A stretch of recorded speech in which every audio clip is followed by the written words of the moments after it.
Hey Double D's, it's DisneyDwayne and welcome to backstage of the Esplanade Theatres here in Singapore.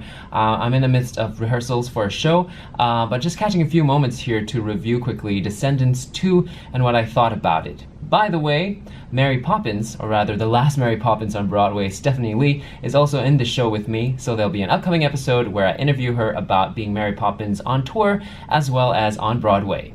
But first up, let's talk about Descendants 2. The Descendants timeline is pretty interesting. There are actually also books that come with the movies, and they work together in the whole timeline.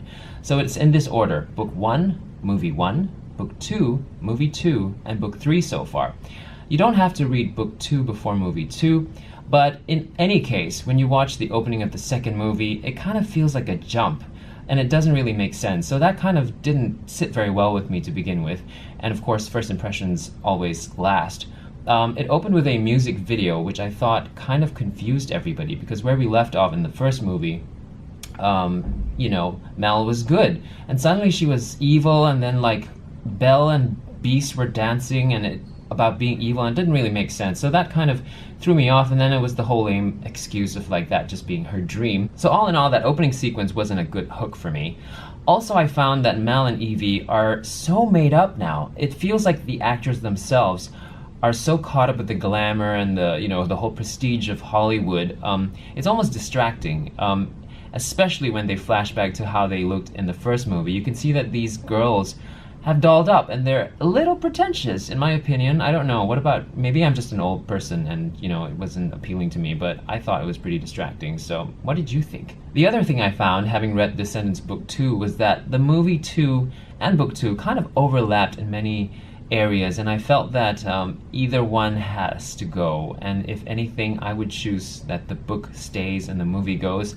The overlaps include things like returning to the Isle of the Lost, and in movie 2, which comes after book 2, it feels like they've returned again, but yet it has to feel like it's their first time since the first movie, because not everybody would have read the book, so that was a little I like some of the songs, actually. They're pretty catchy, especially the song Space Between Us, where Mel and Evie sing about, I think their friendship. But the thing is, the singing is dubbed over, and it just is a little cheesy. And it doesn't help that, even though they're trying to achieve the music video feel, that the sets clearly look like sets in a studio.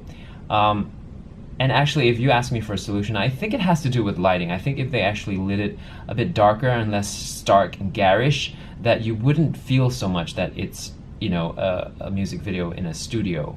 Especially the outdoor shots where they're at sea. As for acting, just to touch on a few really quickly, I think Dove Cameron is actually a good actress. It's just distracting that she's so made up and everything.